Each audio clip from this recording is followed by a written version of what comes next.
Okay. Thank you again for the introduction. Really appreciate it. And I'm glad I was able to join you all and talk about it. So happy Pride Month. Let's start with that.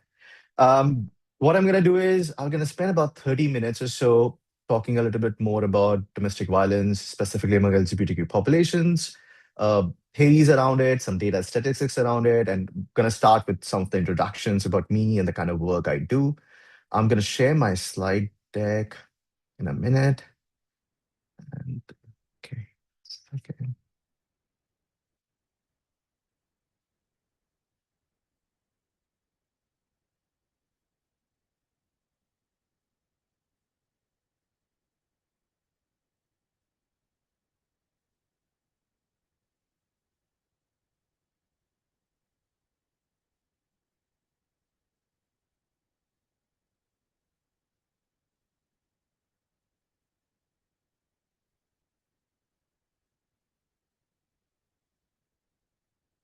Okay. Hi. Can you all see the slide deck now? Perfect. Thank you. So the way we have titled this kind of work is hidden in plain sight, and there are some reasons in terms of like why I'm calling it that, but largely revisiting and conversations about LGBTQ violence among LGBT populations in the South Asian communities, and starting from that part of it, I want to mention like the positionalities of me and why I'm here and from what positions I'm talking about. The first being a South Asian gay man, and I think that's important in the context that we're gonna present things today. That this is some of my perspectives is coming from there. But also, I'm a social worker, I'm a researcher, and a lot of my research over the last 2 decades has focused on LGBTQ populations and a variety of behavioral health outcomes. So, I will be discussing some bit of my personal identity, my research and practice, but also my community roots when I specifically talk about some of my work that I did in India when I was there before I started my PhD over here. So starting from that part of it, like generally a little bit more about me. I grew up in Lucknow, India, if you're familiar with that, northern India. And then I did my undergrad in Delhi, and then I was in Mumbai for my master's in social work. That is when I started working with the Humsafar Trust, which is the oldest and largest LGBTQ organization in the country. And I worked with them for 5 years before I moved to the United States for my PhD. I was in Los Angeles, and again at USC for my PhD, where I work with the Center of LGBT Studies. And then since then, been a faculty here at UNC Chapel Hill. And my husband and I, we got married in North Carolina, and we called Durham home. And since we are in the Pride Month, I wanted to get into the conversation about pride is also about safety. And then it is that intersection that is gets really interesting. Like pride talks about the visibility part of it, but visibility and safety are not always two things that can go together really well. It's also about outness and safety and how do you feel uh, being threatened or not threatened, right? There's a lot of work that has worked around that part of it. And when I think about the populations I work with in India and now here, it's looking at LGBTQ and the South Asian community. This has always been a very tricky thing to navigate and work through in terms of like visibility, also, like how much visibility, how much outness, how much concealment that happens on a very day to day in people's life, day to day life. Um, so we're gonna talk a little bit more about it, but the first thing I wanted to also talk about is the fact that LGBTQ relationships also experience intimate partner violence, like all other people in all the form of relationships, and so are the LGBTQ people. And things that I'm going to discuss today are, you may think about like how in heterosexual relationship, domestic violence or intimate partner violence happens, but today we're going to discuss a little bit more in terms of how queer people who are South Asian may experience these and the nuances and some of the differences and distinctions in terms of the experiences, the context, and the nature of IPVs or domestic violence may happen. And first thing I wanted to also, before I start some of this presentation, just be a more familiarized with vocabulary. I'll use the word LGBTQ plus, which stands for lesbian, gay, bisexual, transgender, queer, and other sexual and gender minority identities as ambit and umbrella term when I talk about this population. Sometimes I'll use the word interchangeably, the domestic violence and intimate partner violence. And there is also some bit of reasoning around it. Although literature is still very split, what is a better vocabulary to talk about certain experiences. But when you think about specifically LGBTQ populations, a lot of people have started using the word IPV, intimate partner violence, as a way to describe the relationships, because then you're thinking they're not always in the domestic space. Intimate partners can be very differently organized and differently related. So we sometimes use intimate partner violence a lot more in this particular literature. And as I was saying, like all relationships are prone to violence, and so does queer relationships or LGBTQ plus relationships. And the rates sometimes we see are usually higher or at least the same level as heterosexual people. So these are some statistics from the United States, right? So we see that 61% of bisexual women, vis-a-vis 35% of straight women, have experienced intimate partner violence in their lifetime. And in terms of lesbian women, about 44%, and trans and non-binary people, about 54%. So we are already seeing that compared to straight women, bisexual, lesbian, and trans and non-binary persons are experiencing rates of intimate partner violence that are much higher. But let's want to contextualize a little bit for us, South Asian people, and see what we are finding over here. So, from some of these statistics are really interesting, and I also want to couch some of the numbers that I'm going to present out there. Um, we rarely ever do these population-based studies that we have interviewed every LGBTQ person, and then we can say like, hey, they have so much of a rate, right? That's never the case. When we do LGBTQ research work, and rightly so, a lot of people may understand that not everybody is out, not everybody is comfortable taking the surveys. We can't reach out people who are closeted or who are not out about their identities. So that means we are technically surveying people who are at least in some format okay calling themselves LGBTQ, right? So some of these statistics therefore are looks may look different if you look at people who may not be out or not be open about their identities. So among the research that we've seen recently, we see about 84% of transgender women in India and have reported at least lifetime of physical or sexual violence. 56% of MSM. MSM is a unique work that we use sometimes in HIV research, especially in India and elsewhere globally, which simply says men who have sex with men. You may not identify as gay or bisexual, but if you're having sex with another man, then we are at a risk factor, and therefore a lot of research has happened with MSM or transgender women for that matter.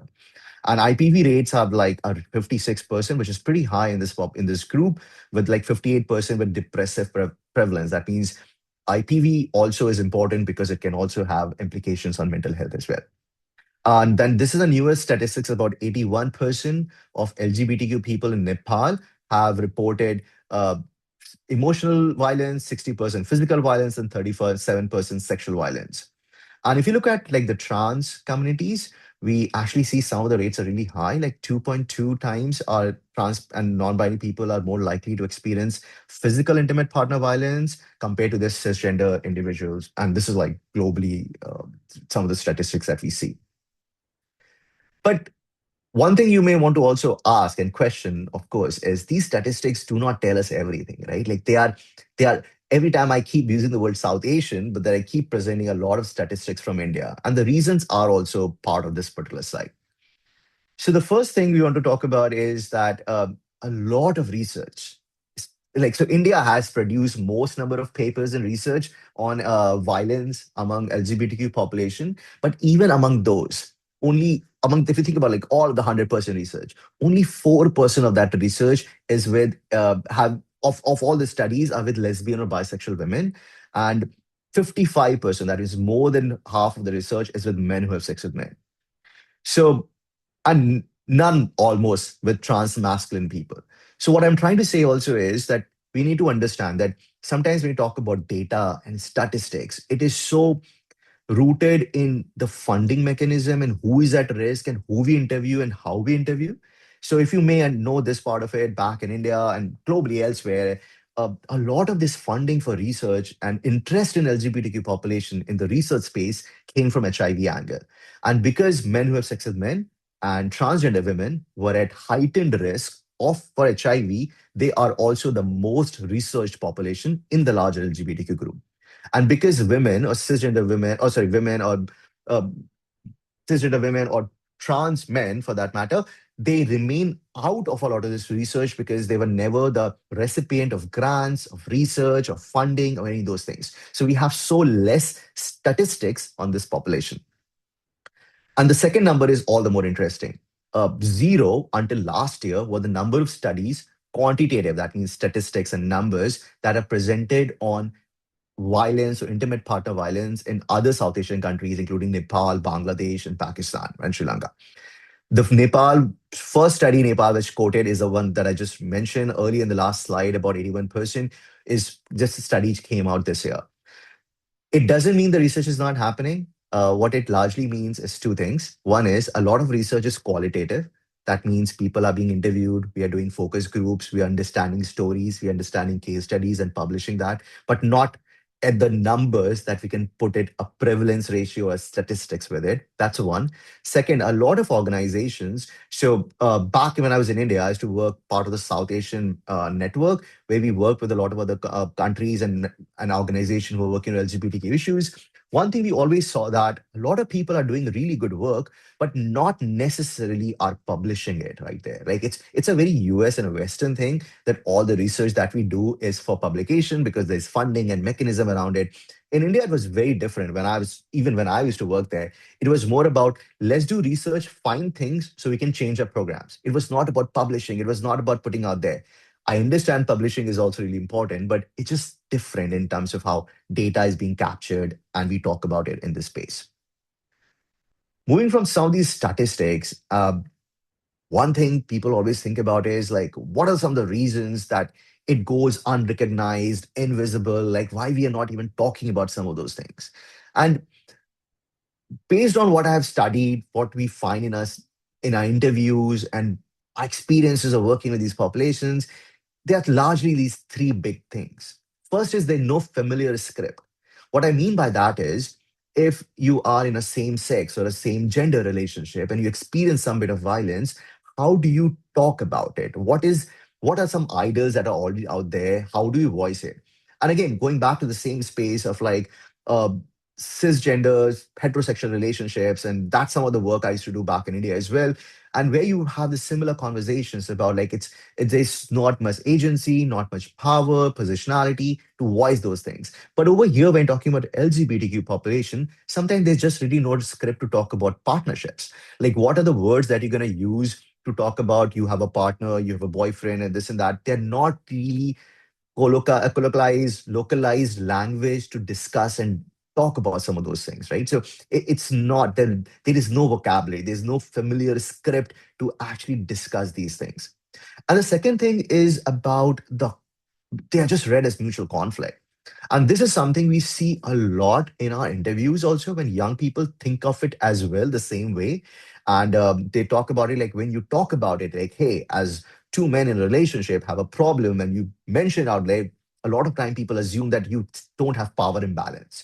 You are two people with similar powers having problems. So that means very mutual, but it's never the same. Like we a lot of time we have done enough research and with enough dyads to understand in relationships there are complications and there's always a power play that plays in that spaces.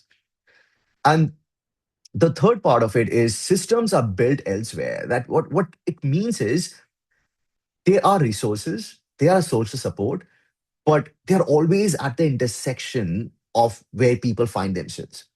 There's a group of services for LGBTQ people, and then there are group of services which are like shelters and hotlines, everything, which are not inclusive of LGBTQ people.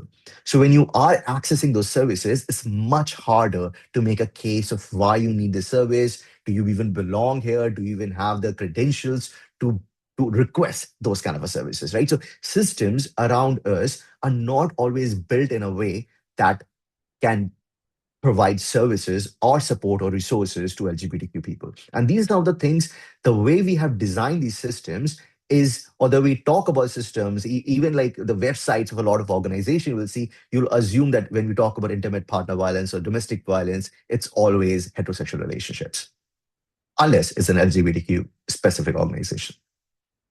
And if this was not complicated enough, now we have to think about South Asian people. And some of these things that I'm going to talk about is both, like South Asian people in South Asia and then South Asian people in the US, which is a diaspora part of it. Like, and trying to see like the delicate balance of services and resources and communities people hold. So if you think about queer South Asian survivors of intimate partner violence, they are the center of these two different services, which they don't really speak to each other. There is one, which is South Asian domestic violence, intimate partner violence services, which largely tailored to cisgender heterosexual people. And then you have these LGBTQ services, which do provide services, but they don't understand the South Asian context. So sometimes, although you should be at the intersection, that means you could avail both the services, but they feel they're left out of both the services part of it because you don't really feel you belong or you have access to either of those two larger programs. I do have a question. Uh, Wait, yes, sorry, that sure. was by accident. Oh, no worries. It's all good. Okay. And this may not sound unfamiliar to people who work in DV and IPV work, where you where people start believing that this one person is my home, is my family, and you get so much related or to this one associated with this person that it gets very difficult to move out of that relationship, right? And the same kind of a cycle of violence and same cycle of conversations of power can played in LGBTQ relationships as well. Here, the narrative is slightly more nuanced because as an LGBTQ person growing up, think about just a gay man growing up in Lucknow, never came out to my parents. Nobody knew about who I am. I always had to hide, like things like, let's say I had to hide who I am and all those kind of stuff. And finally, I meet somebody who understands me, who accepts me, who I can be as a gay man with, then this person becomes the center of my life and home, right? And then if I feel experience conflict or violence in that relationship, it's much hard to break free from that part of relationship, right? So a lot of times you will hear from a lot of LGBTQ people, and I'll mention some of those stories as I move ahead in some of this India specific context and part of it, like where you will see that there are visible signs of violence for queer people in their queer relationships, but they do not want to admit it or take services or help because they don't want to lose the relationship they just formed, right? So that is again something that is really integral because when you have faced rejection, exclusion, discrimination, every aspect and every part of your life, when you do find acceptance, and if this acceptance is even hostile and problematic and violent, it still is an acceptance, right? So breaking free from that is something that gets it gets more difficult in that space. And one of the things we also see in the research is like, why don't survivors reach out? And I'm talking more specific about our queer South Asian people, right? Like, and one of the reasons is fear of being outed. Not everybody's out. And even when we say somebody is out, what does that really mean? Uh, just an example. I may be out. I'm married to a man. I live in the US. I teach LGBTQ. All my research is LGBTQ. I'm pretty sure I'm out to my parents, but doesn't mean like every single extended family member in India know about me. I'm not hiding it, but at the same time, they may not know about it. Same thing goes with a lot of other people. You may be out in your smaller circles. You can be out in different circles, but not everyone. And to be very frank, I feel like outing is something like coming out is something that is a natural process for a lot of LGBTQ people throughout a lifespan. Like I come out like almost at least once a month. If I may be taking a Uber ride and somebody assumes that I have a wife, then I have to come out. I may be talking about certain things and people assume a lot about heterosexuality, and then I have to come out and constantly correct people. Those things happen still, right? But there's a fear of being outed when you don't want to be. And that is so important, integral for queer people, especially South Asian families. Then the distrust and the mistrust of systems. I don't have to reiterate or say this a little bit more, but systems are not always built for queer people or people of color or South Asian for that matter, especially when I'm talking about in the United States in this context. That means there is already a complicated relationship with the systems. If you don't trust those systems really well, why would you open up to those systems? When you go to a doctor, a simple a healthcare primary physician, and the person assumes you are straight and asks you certain questions about that, then you are less likely to actually open up and talk to them. But if they use a more inclusive language and use about partner, are you married? Do you have a partner? They use pronouns like they, so they're not specifying are you married to a woman. you may be more open to talking to people. But the thing is, like, a lot of people just close door on you by being very heteronormative in their way of asking questions.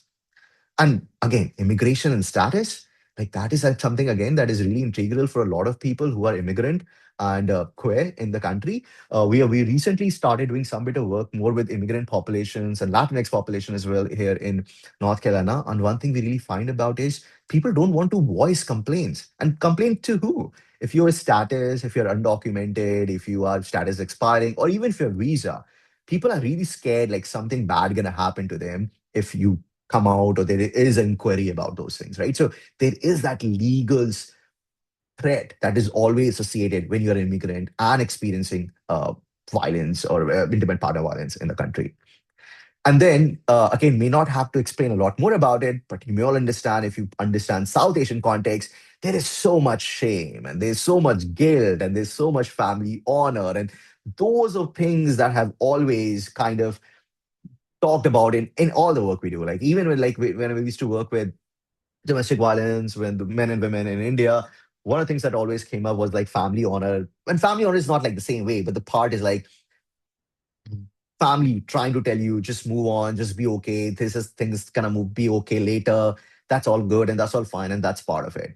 Now think about it. If you're a queer person whose family barely has accepted them, and if you are experiencing independent violence, with what face you go to your parents and say you have violence because they were already rejecting you and your lifestyle or your who you are and all those things, right? So it just get so much convoluted and so much complicated as you start navigating those South Asian specific dynamics as it comes and play a role in intimate partner violence space. And here is something that I put this slide thinking about. I wanted to give us some bit of grounding in some of those experiences and stories and narratives as we talk through some of the things we're talking about intimate partner violence. And this is some of the things that we saw when I was at Hamsafar. And I worked there for 5 years. I still continue working with them. I still do a lot of research over there. So this has been a long-term partners and collaborators with me. And then I mean, almost family, and we've been working for a long time. So some of these things may be very similar to what we find again in heterosexual relationships. Like first is the dependency part of it. Like a lot of people, when we hear in clients and participants that there is economic out of housing control, which is like, hey, we share an apartment, we share a flat. It's so expensive in Bombay, we just can't walk out. I just have to make it through and all those kind of things. But when I say dependency, it's also like the control piece of it, which comes as emotional also, that this is the only person who accepted me. I've been I've been trying to find a partner for over 10 years. Finally, I found somebody. If they have some flaw, that's okay. I can make it work. So those kind of a conversations also really become, you get really dependent on that one person. But the normalization of control, that is something again very specific. As a queer person in this queer spaces, I can also talk about the fact like in queer spaces, if you voice out the experience of DV or intimate partner violence, a lot of your peers will try to normalize it because that is something that is happening so often with so many people that they think it's normal to experience some bit of violence. So that again, like it gets normalized a lot within queer spaces. And the third thing is isolation. Sometimes, if you have in queer spaces, uh, because a lot of your, if you're a gay man with a relationship with a gay man and you have a bunch of gay friends, if you break up or if you have a problem, then there is no regular split of these are my friends or their friends. You sometimes get isolated from the gay networks that you usually hold, right? So again, that is very specific. Again, like the isolation part of it is very true.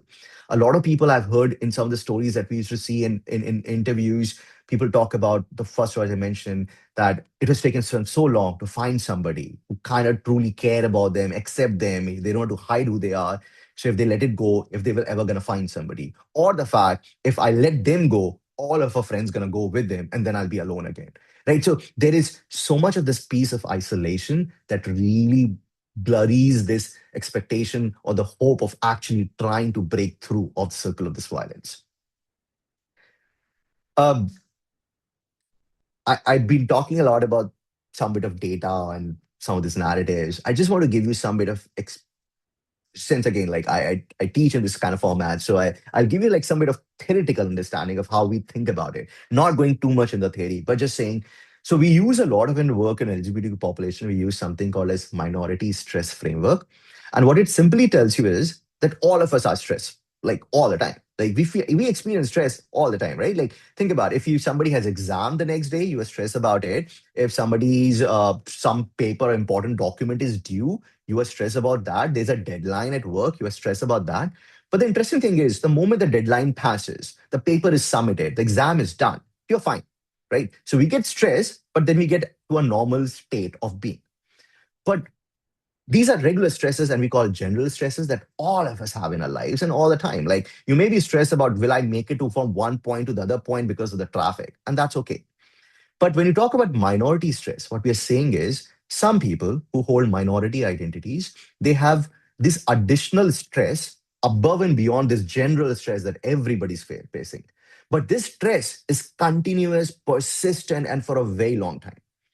Think about growing up as an adolescent in a household and you had to hide who you are, right? This internalization of this homophobia, like I can never come out and I can never tell anybody, nobody can understand, and hiding it throughout your primary school and secondary school and middle school and high school and college life, and finally you break free and you start telling people.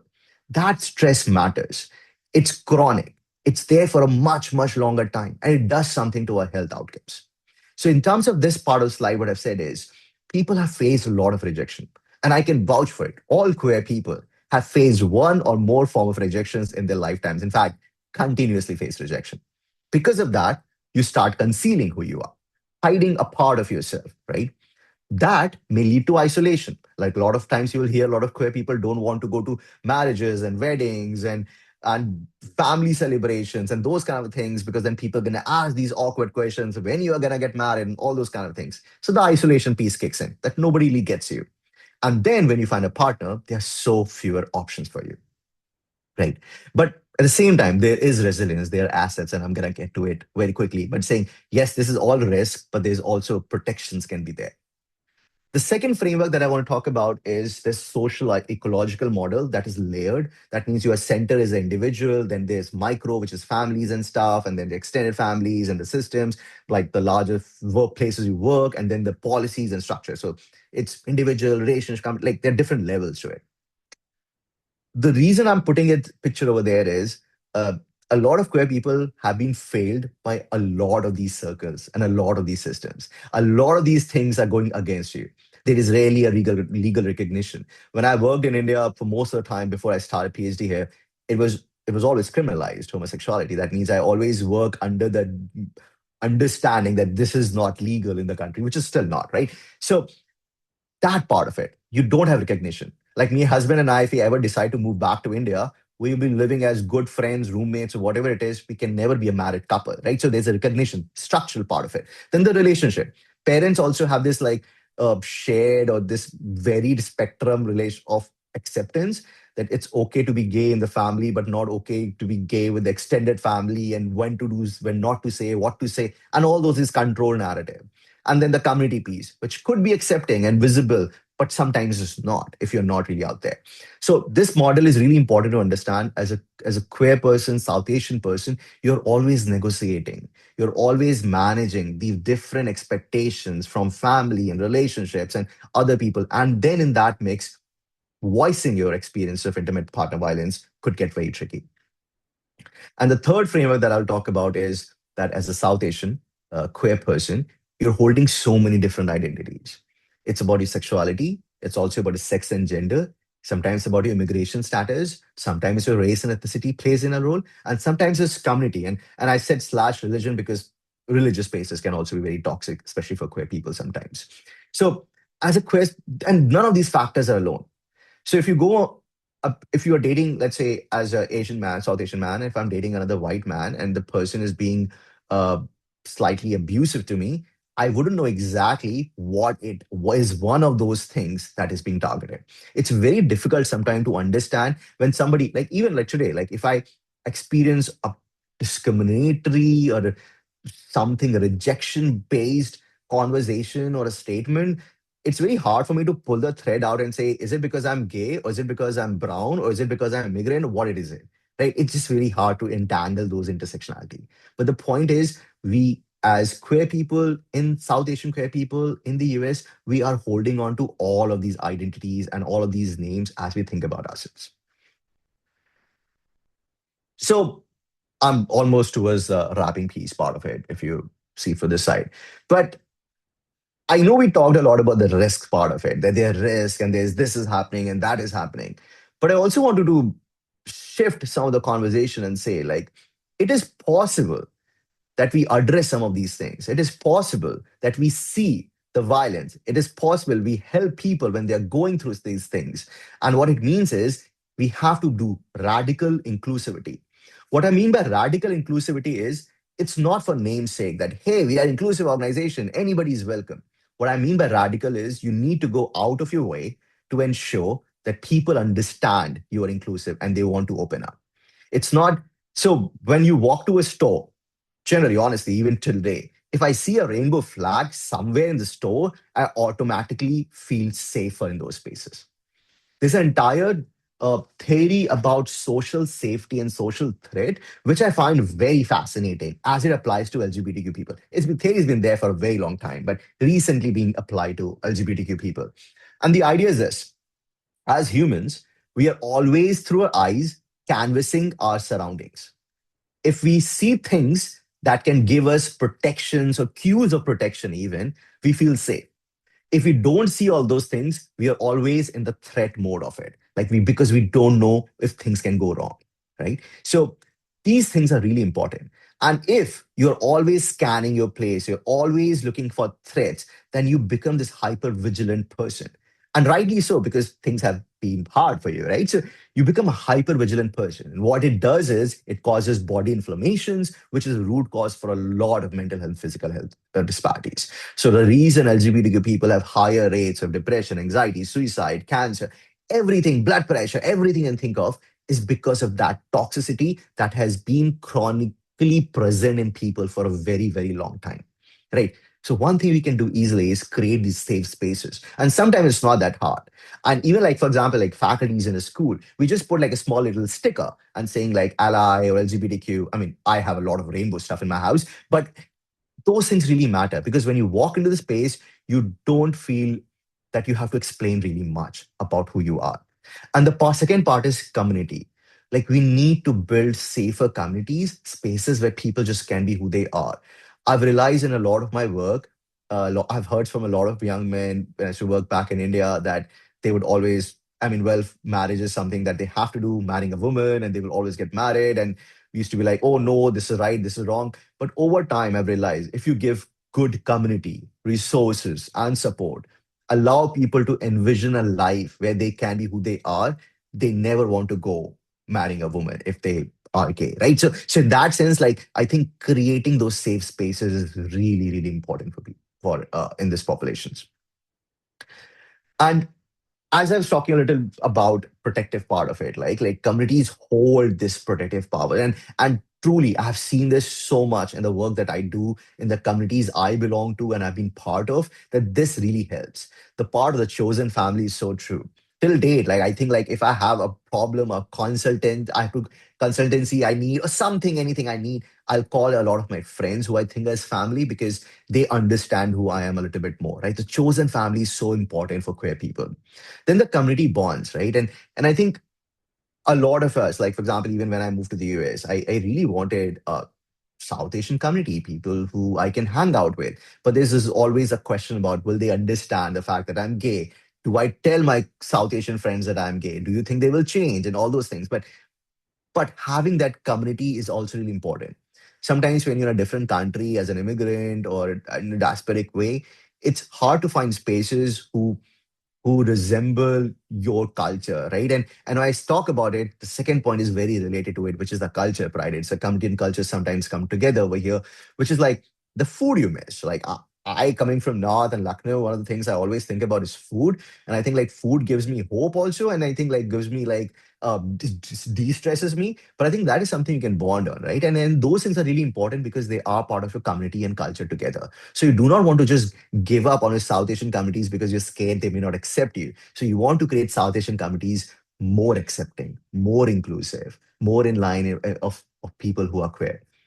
And then the last part is the survivor resilience. And I must say, and I feel like I'm talking to the crowd already who understand this work so much better than me, that resilience is such an important thing. And a survivors, everybody has resilience. And survivor resilience is something that we need to appreciate and celebrate a lot more. And I know sometimes in research we think resilience is a lot of people when I work in this space don't really like the word resilience because feel like you can make all the system and everybody go against me and you still expect me to have a resilience.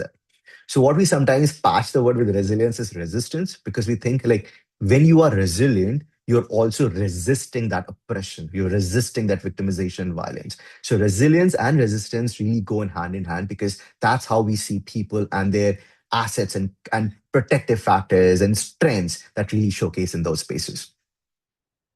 And this slide, I always end off a lot of my work and a lot of my classes with this part of it that it's not that hard, honestly, to be inclusive. Like when I go to a primary care doctor or even a dentist, like if any part of services, if the inclusive intakes can be, it can change so much about experiences when a queer person walks in those spaces because then they don't really have to understand and really explain who they are and where they're coming from. The second is like the staff training. And a lot of people talk about culture and competency and all. I don't really understand you can ever have be competent in somebody's culture if you don't really are born and lived in those spaces. But what I do feel is you can be fluent in those spaces. You can make an attempt to understand and acknowledge and work to be somebody who is an ally in those spaces. Without naming the names, we were doing an evaluation of a national suicide helpline for LGBTQ people. And this was like a few years ago, maybe like 2017 or 2018. And we did a qualitative interview. It's one of the qualitative interviews that came out, and we realized that trans and queer people, young people, had so much different experiences than lesbian, gay, bisexual people. One thing they kept saying is whenever we call this on suicide helpline, I have to tell them so much about what it means to be a trans person, non-binary, because they don't get it. And I feel like that is the struggle for a lot of queer people also. When they go and take services and they explain like, hey, I'm in a same-sex relationship and there's partnerships and I'm feeling violence, sometimes they don't understand the dynamics of a queer relationship and they have so much questions about it. You feel like you're educating a lot more providers than it should be the other way around.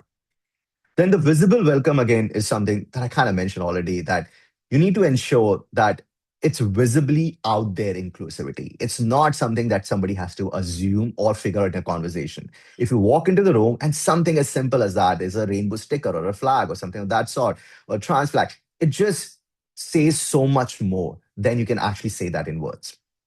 And then again, like not everybody is competent in terms of providing services to everyone, right? We all have our limitations, we all have our strengths, who we work with, how we work with. But there are other people who are doing this work. So if we can't provide services, we at least should know and broaden networks in a way saying like, if we can't provide services, we can at least refer to you and connect you to those people who can provide those services. Anyway, so just thinking about like hiding and not being talking about intimate partner violence to coming to the place that we widen our circles in terms of like who actually feels seen and who actually feel heard in terms of experiences is something that remains one of our goals of the work that we do. But yeah, thank you again. And I really appreciate you just hearing me out over here. I'm going to stop sharing now.